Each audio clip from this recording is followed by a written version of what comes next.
First of all ರಿವ್ಯೂನ start ಮಾಡೋದಕ್ಕೂ ಮುಂಚೆನೆ ಇದು ಯಾವ ಸಿನಿಮಾದ ತರನೂ ಅನ್ಸಲ್ಲ. ಡೈರೆಕ್ಟರ್ ಒಂದ್ ಕತೆ ಅನ್ಕೊಂಡಿದ್ದಾರೆ, ಅದನ್ನ ಸ್ಕ್ರೀನ್ ಮೇಲೆ ತಂದಿದ್ದಾರೆ. ಲ್ಯಾಂಡ್ ಲಾರ್ಡ್ ಇದು ಜಡೇಶ್ ಅವರು ಡೈರೆಕ್ಟ್ ಮಾಡಿರೋ ಸಿನಿಮಾ.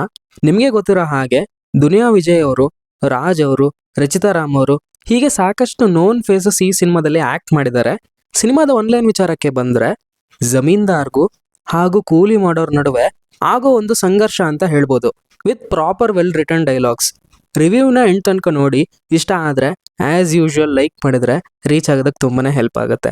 ಸಿನಿಮಾದಲ್ಲಿ ನನಗೆ ಇಷ್ಟ ಆಗಿದೆ ಏನಂದ್ರೆ, ಸಿನಿಮಾದ ಕತೆ ಹೊಸ ಥರ ಅನ್ಸುತ್ತಾ ಅಂತ ಕೇಳಿದ್ರೆ ಇಲ್ಲ ಅಂತಾನೆ ಹೇಳ್ತೀನಿ, ಆದರೆ ಪ್ರೆಸೆಂಟೇಷನ್ ಚೆನ್ನಾಗಿದೆ. ಥಿಯೇಟ್ರಲ್ಲಿ ಸಾಕಷ್ಟು ಸೀನ್ಗಳು ಒಳ್ಳೆ ಮೂಮೆಂಟ್ಸ್ನ ಕೊಡುತ್ತೆ. ದುನಿಯಾ ವಿಜಯ್ ಅವರನ್ನ ಸಲಗ, ಭೀಮಾ ಈ ಥರ ಪಾತ್ರದಲ್ಲಿ ನೋಡಿದೀವಿ, ಬಟ್ ಈ ರಾಚಯ್ಯನ ಪಾತ್ರ ತುಂಬಾ ಚೆನ್ನಾಗಿ ಹ್ಯಾಂಡಲ್ ಮಾಡಿದ್ದಾರೆ. ಅದು ಸಿನಿಮಾಗೆ ಮೇಜರ್ ಪಾಸಿಟಿವ್ ಆಗಿದೆ. ಅಂದ್ರೆ ಸಿನಿಮಾದಲ್ಲಿ ಹೇಳ್ತಿರೋ ವಿಷಯಕ್ಕೆ ಆಡಿಯನ್ಸ್ ಕನೆಕ್ಟ್ ಆಗಬೇಕು ಅಂದ್ರೆ ವರ್ಲ್ಡ್ ಬಿಲ್ಡಿಂಗ್ ಪ್ರಾಪರ್ ಆಗಿ ಇರಬೇಕಾಗತ್ತೆ. ಅದು ಇಲ್ಲಿ ಆಗಿದೆ. ಫಸ್ಟ್ ಹಾಫ್ ಅಲ್ಲಿ ನನಗೆ ಸಖತ್ತಾಗಿ ವರ್ಕ್ ಆಗಿದ್ದು, ಆಡಿಯನ್ಸ್ಗೆ ಬೇಕಾಗಿರೋ ಸೀನ್ನ ತುಂಬಾ ಹೊತ್ತು ಹೋಲ್ಡ್ ಮಾಡಿ ಇಟ್ಟು ಪ್ರಾಪರ್ ಟೈಮಲ್ಲಿ ಎಲಿವೇಟ್ ಮಾಡ್ತಾರೆ. ಸಡನ್ ಆಗಿ ನೋಡಿದ ತಕ್ಷಣ ಜಡೇಶ್ ಅವರಿಗೆ ಕಮರ್ಷಿಯಲ್ ಫಿಲ್ಮ್ಸ್ನ ತೆಗೆಯೋ ಎಬಿಲಿಟಿ ಇದೆ, ಇನ್ನೊಬ್ಬ ಒಳ್ಳೆ ಡೈರೆಕ್ಟರ್ ಕನ್ನಡ ಇಂಡಸ್ಟ್ರಿಲಿ ಇದ್ದಾರೆ ಅಂತ ಅನಿಸ್ತು.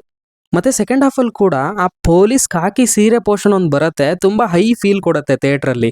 ಆ ಥರ ಸೀನ್ಸ್ ಅಂದ್ರೆ ಥಿಯೇಟ್ರಲ್ಲಿ ವರ್ಕ್ ಆಗೋ ಸೀನ್ ಅಂತ ನಾವೇನ್ ಹೇಳ್ತೀವಿ, ಅದು ಸಿನಿಮಾದಲ್ಲಿ ತುಂಬಾ ಇದೆ, ವರ್ಕ್ ಆಗಿದೆ ಕೂಡ.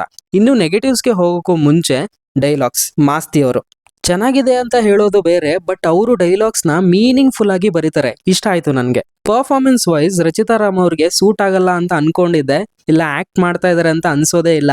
ಇನಿಷಿಯಲ್ ಸೀನ್ಸ್ ಸ್ವಲ್ಪ ಹೊತ್ತು ಬಿಟ್ರೆ ನ್ಯಾಚುರಲ್ ಆಗಿ ಕಾಣ್ತಾರೆ. ದುನಿಯಾ ವಿಜಯ್ ಅವರನ್ನ ಪ್ರಾಪರ್ ಆಗಿ ಯುಟಿಲೈಸ್ ಮಾಡ್ಕೊಂಡಿದ್ದಾರೆ. ಅವರ ಆಕ್ಟಿಂಗ್ ನನಗೆ ಸಖತ್ ಇಷ್ಟ ಆಯ್ತು. ಇನ್ನು ರಾಜ್ ಅವರು ಆ ಪಾತ್ರ ಆಗಿ ಕಾಣೋಕೆ ತುಂಬಾ ಎಫರ್ಟ್ ಹಾಕಿದ್ದಾರೆ, ಡೀಸೆಂಟ್ ಆಗಿದೆ ಅಂತ ಅನಿಸ್ತು. ಉಳಿದ ಆಕ್ಟರ್ ಪರ್ಫಾರ್ಮೆನ್ಸ್ ಕತೆಗೆ ಎಷ್ಟು ಬೇಕಿತ್ತು ಅಷ್ಟಿದೆ. ಉಮಾಶ್ರೀ ಅವರು ಆಸ್ ಯೂಶುವಲ್ ಕಮ್ಮಿ ಟೈಮ್ ಇದ್ರು ಒಳ್ಳೆ ಇಂಪ್ಯಾಕ್ಟ್ ಇರುತ್ತೆ. BGM ಸ್ವಲ್ಪ ಬೇರೆ ಸಿನಿಮಾನ ನೆನ್ಪು ಮಾಡ್ತು, ಬಟ್ ಸೀನ್ಸ್ಗೆ ತುಂಬಾ ಚೆನ್ನಾಗಿ ವರ್ಕ್ ಆಗಿದೆ. ಇನ್ನು ನೆಗೆಟಿವ್ಸ್, ಈ ಸಿನಿಮಾದ ಡ್ರಾಮಾ ಇನ್ನ ಬೆಟರ್ ಆಗ್ಬೋದಿತ್ತೇನೋ ಅಂತ ಅನಿಸ್ತು.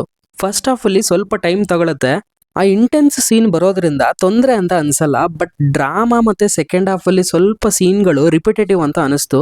ಅಫ್ಕೋರ್ಸ್ ಕತೆ ಒಂದು ಟೆಂಪ್ಲೇಟ್ನ ಫಾಲೋ ಮಾಡಿದ್ರು ಡೆಫಿನೆಟ್ಲಿ ಒಂದೊಳ್ಳೆ ಎಕ್ಸ್ಪೀರಿಯನ್ಸ್ ಅಂತೂ ಕೊಡುತ್ತೆ. ಜಡೇಶ್ ಅವರು ಸೆಟಲ್ ಆಗಿ ತುಂಬಾ ವಿಷಯ ತಿಳಿಸಿದ್ದಾರೆ. ಒಂದು ಸೀನಲ್ಲಿ MLA ಅವರು ಚೇರ್ ಮೇಲೆ ಕುತ್ಕೊಂಡು ಊಟ ಮಾಡ್ತಾ ಇರ್ತಾರೆ, ಈ ಕಡೆ ಜನ ಊಟಕ್ಕೆ ಲೈನಲ್ಲಿ ಪರದಾಡ್ತಿರ್ತಾರೆ. ಸೊ ಸಿಂಪಲ್ ಆಗಿ ಹೇಳೋದಾದ್ರೆ ಸಿನಿಮಾ ಚೆನ್ನಾಗಿದೆ, ಬಟ್ ಡ್ರಾಮಾ ಡೆಫಿನೆಟ್ಲಿ ಇನ್ನೂ ಬೆಟರ್ ಆಗ್ಬೋದಿತ್ತು. ಇಟ್ಸ್ ಅ ಗುಡ್ ವಾಚ್ ಅಂತ ಹೇಳ್ಬೋದು.